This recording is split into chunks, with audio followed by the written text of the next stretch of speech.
হ্যাঁ বিড়ি নিয়েছি, 2 টাকা 4টে বিড়ি দিয়েছিল, আর একটা শালা সটকে নিয়ে চলে গেছে।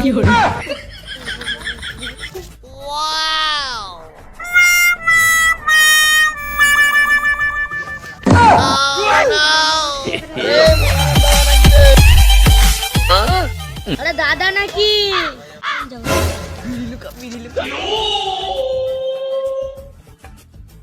হ্যাঁ ভালো আছি দাদা, একটা বিড়ি ফিড়ি খাওয়া। বিড়ি খাস? বিড়ি ফিড়ি খাইনিস? ওই সে পোলের একটা লালের ছেলে মরে গেছে রে, বিড়ি খাইনি।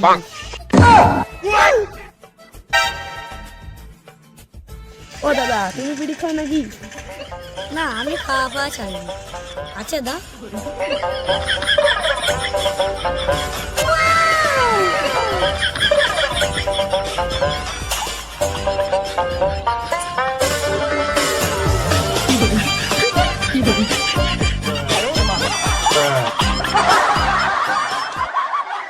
तू कौन मारागा?